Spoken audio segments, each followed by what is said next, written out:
Hey everybody, it is John here from Mo City Reptiles, and today we're going to be talking about possibly the best New Caledonian gecko, which is chameleon geckos.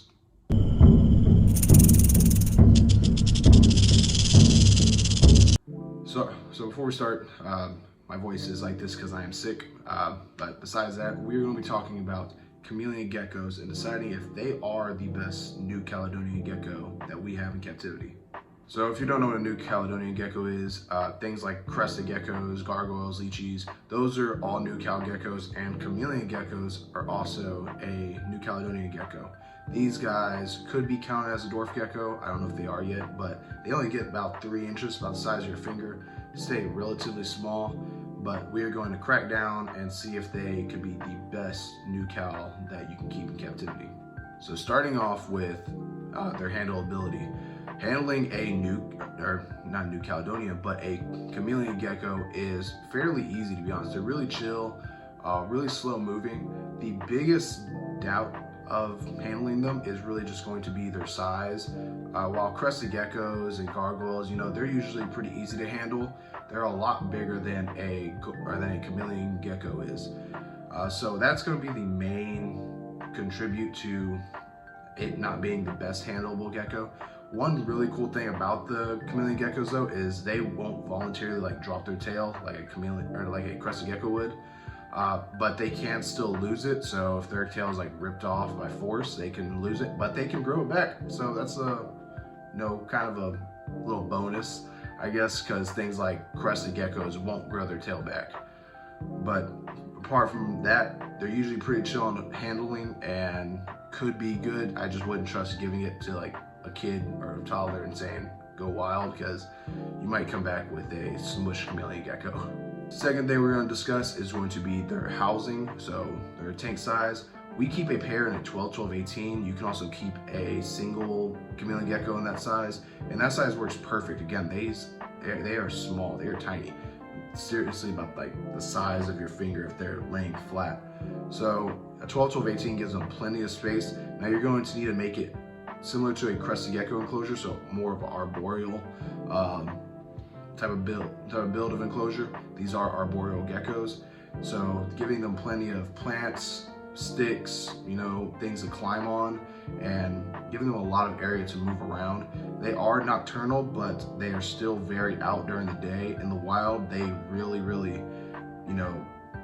work or have to kind of depend on their camouflage, because they don't hide, which is a little interesting. They use their camouflage as their main defense, so they'll be out in the open, but because of their colors and scale patterns, they basically look like a tree on a lot of these lichen trees and such.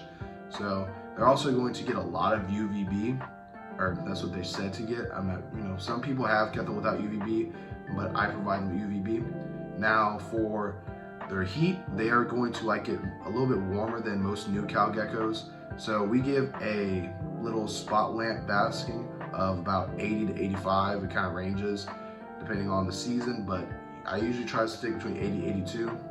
And this, helps them regulate their body temperature, and then also providing them with enough shade space or just areas to move. So in case they want to regulate to be cooler or hotter, will also benefit them in many ways. Now for their diet. So just like all New Cal geckos, they're going to have a big diet on the crested gecko diet. So whether it's Pangea or Rapashi or any other, brands that you know of, but they are also going to need quite a bit more bugs than a normal crested gecko or gargoyle would.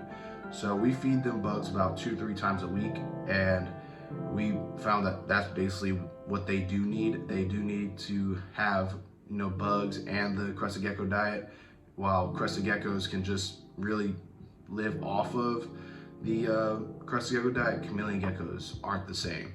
And then for their misting and hydration, we mist them about once or twice a day. And I also leave a water bowl in there just in case. I've never seen them use it, but if they want to, it's always there. But all in all, I do think chameleon geckos could possibly take the spot for the #1 best New Cal gecko. Now, crested geckos are a really easy animal to keep, especially with it not needing basking lights necessarily, or really UVB. But when it comes to the animal being smaller and it needing, less area to take up, I do think, it could be something for people just try out. They are growing in popularity, but there's still more demand than there are for breeders, you know. And again, I think they could possibly take the #1 spot. I still think crested geckos still have a little bit of a higher, you know, ranking than they do, just because of the less requirements needed and more of the morphs coming out and everything. But again, chameleon geckos could be the next big thing in the reptile hobby. Now, if you did enjoy or like this video, you know, definitely leave a like and subscribe. You know, join us in our breeding projects, you know, and our future videos that we're going to upload. I'm growing this channel, you know, as much as I can, trying to share my knowledge and build a little bit of community. But again, thank you all for watching, and we'll catch you next time.